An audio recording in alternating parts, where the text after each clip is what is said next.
I'm reading A Planned Deception by Constance Cumbey. This is Chapter 9. Is the New Age a Nazi Revival? Quote, the ability of neo-paganism to reaffirm itself militantly and contest with Christianity for men's minds and bodies tells us that the Nazi nightmare is the most recent but not the final act in a larger human tragedy that is still being played out. It would be foolish to see the phenomenon as a specifically German problem. Unquote. That's from The Occult in the Third Reich by Michael Engbert, 1974. As in any other movement, those working for the New Age do so for all types of motives. Some are altruistic, others are calculating. Some wish to give, some wish to take. No doubt the majority of the movement are there because of their better rather than baser motives. They are sincere when they say that they practice harmlessness. However, in this initiate adept structured network, there are just as certainly adepts as there are novices. There are certainly those who have read the fine print of their seminal writings, who do know that the movement is about something less than peace, light, and love. Nevertheless, they still enthusiastically participate. Just as many Christians know little of the content of their Bibles, so do many New Agers know little of their printed works. Many high on the mystical thrills of the movement know little of the sobering content of books they may even revere. The average New Ager accepts at face value statements that Alice Bailey and Sai Baba, etc. are saints.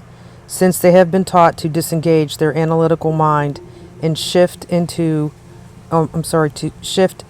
intuition, they seldom are in a position to make a critical analysis of written material. As they enthusiastically enter the touchy-feely substitute to an outside world all too frightening and forbidding. Many New Agers partake and abandon logic for feelings. Thus they have little time left to rationally examine, as Shirley MacLaine puts it, their unearthly writings. Worse still, they usually have knowingly invoked spirits. These lull the New Ager into a false sense of peace about what they see, hear, or read. Still others have read this material, but have put all their trust in the angel of light they engaged in their initiatory experiences.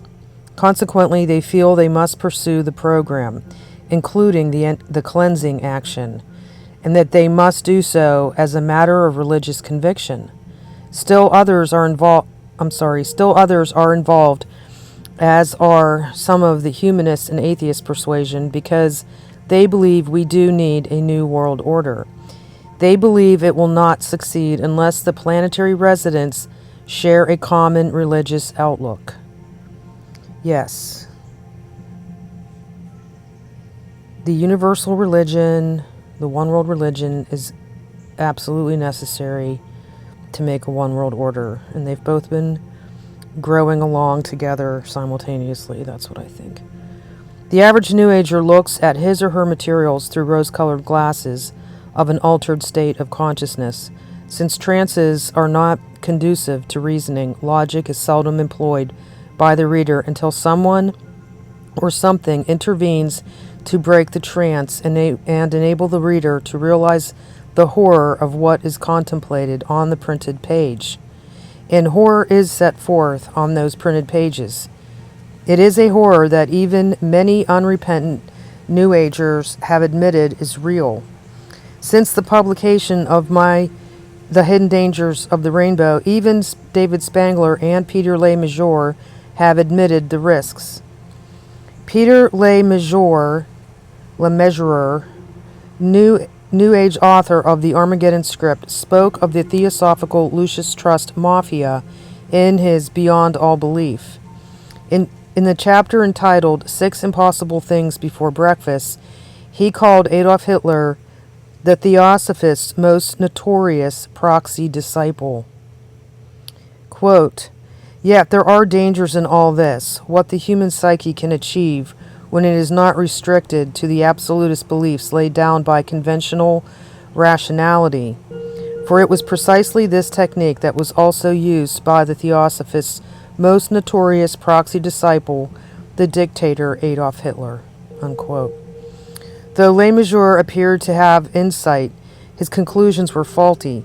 He felt we needed a new planetary messiah to prevent such a Nazi revival. David Spangler also admitted the risks. However, he had faulty ideas as to how to prevent them. Stop it. Sorry. Quote, failure to see it as a recurrence of an old idea makes us more vulnerable to modern versions of that idea. Also, the New Age movement in North America has much in common with its counterpart in Europe between the world wars.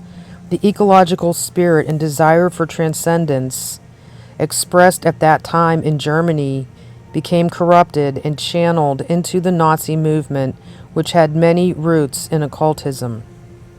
Unquote. It sure did. Is Nazism the beast revived? Earlier publications of New Age groups, including Lucis Trust and the Theosophical Society, indicate there may be more than just mere ideological similarities between the modern New Age movement and Nazism. It could well be a continuation of the very same thing, and Nazism could very well represent an early failure of the plan. A 1934 Theosophical publication, The Aryan Path, gives strong evidence for this. Okay, here we go. Quote, the essence of youth is revolt, the revolt that comes of a vision of broadening life and the urge to self-expression. Each generation tramples on the ideals of its parents, but only to set up ideals of its own. Hence, such movements as the Boy Scouts will find no place in this letter, for they belong within the framework of our civilization and contribute to its preservation and increased efficiency. Whereas the typical youth movements of today aim at the building of a new order. The thunderings of Carlyle, Nietzsche, and Tolstoy had little effect upon the brutal pyramid of industrial civilization, but a few middle-class German youths about 1900 thought that it would be possible to escape from it and build differently elsewhere. Thirsting for light and air, they wandered forth into the lovely countryside of Germany, seeking that natural beauty and that creative freedom which the towns denied them. All that was artificial and conventional they opposed with the freshness of youthful instinct, giving up nicotine, alcohol, fashionable restrictive clothing, and extravagance in food, and finding in the old folk songs and dances full expression of their joy in life. In an atmosphere of mammonized religion and hypocrisy, these young people were suspicious of Christianity and invigorated by the breath of nature and the rhythm of their dancing and wandering. They proclaimed a joyous paganism. The movement grew. It was becoming conscious of itself and assuming the proportions of a crusade when the war came. It crumbled and most of its members perished. With the revolution, aspirations of liberty reawakened, and thousands joined the new, largely proletarian youth movements with a bitterer knowledge of the horror of our civilization. The romantic ideals of pre-war youth were no longer sufficient. Political power was now the goal. Central Europe was seething with political dissensions, and soon the youth movement was in like condition. Many of the 4,000 youth homes scattered across Central Europe were originally dormitories for tired workers, but are now model houses embodying the finest applications of science, centers of physical, mental, and social culture. Here the self-discipline of youth attains its finest flower and is preparing a race of nobly developed men and women. Something new had to be created. Young workers set up a number of small self-supporting communities. Soon most of these banded themselves together in the ambition to create a great working community of a brighter, freer, spiritually rejuvenated Germany, of which each society was to be a microcosm. To most young Germans, the ideal state is Germany. Germany in a position of triumphant leadership of there are other youth movements in the West, but these are typical. The cleavage between the old generation and the new has never been so wide as at present, but youth generally has not attained to the constructive vision of the German youth movement of even 20 years ago. The most vital contribution of these Western movements to the new civilization is the sense of internationalism. The International League of Youth, started by the Danes and the Christian youth movement, whose controlling genius is Mark Sanguire, are imbued with the beautiful spirit of human sympathy and world fellowship. But the righteous fervor of youth soon evaporates amid the material baits of our present civilization and achieves little unless poured with conscious purpose and intensity into some constructive channel. As in Germany, everywhere, however, there is a dawning consciousness that the future of mankind lies in his own will. The stirring of this recognition is already having powerful effects in India, China, and Russia. The youth movements of Western Europe are dimly groping towards it. With their slower apprehension, they may ultimately realize the significance of their power more completely. Then, what dazzling vistas of opportunity arise, what undreamt of greatness becomes possible for man. Unquote. The above article could as well served as a description of the modern-day New Age movement with its various youth groups and intentional communities. New Age admissions. That article was written several years before World War II. There is little doubt in my mind that the average theosophist was horrified by the German carnage in that utopian experiment gone awry. But judging from some New Age writings, there were those who knew. In 1972, Foster Bailey, Alice Bailey's lawyer husband, wrote, quote, "Another approved hierarchical project is the uniting of the nations of Europe into one cooperating, peaceful community. The plan is not for a new all-Europe government, nor for a common language. One attempt was to begin by uniting the peoples living in the Rhine River Valley, using that river as a binding factor. It was an attempt by a disciple, but did not work. Now another attempt is in full swing, namely the six-nation European Common Market." Unquote. As one gentleman from Philadelphia told me, one doesn't need 100 monkeys to figure out who that disciple was, nor what his New Age movement is all about. This New Age movement, Yeah, that was Hitler. The solution, not the force. The problem of Le Mesurier, Spengler, and the enthusiastic theosophist of the 1930s in the Aryan path lie in believing they could control this wonderful force they contacted.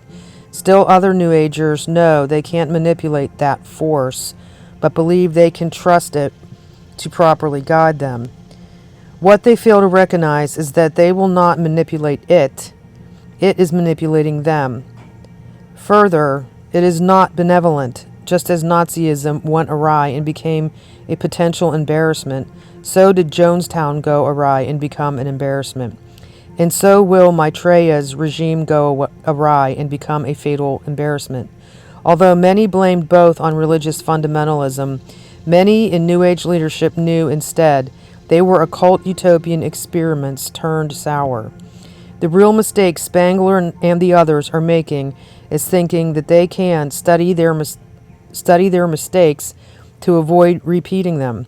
The real mistake is involvement with Luciferic forces in the first place. One so doing will never be in control. He will be controlled.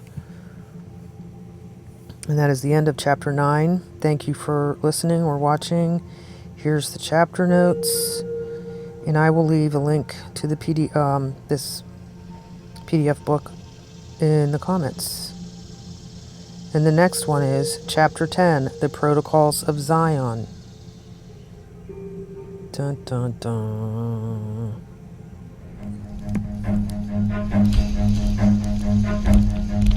Run.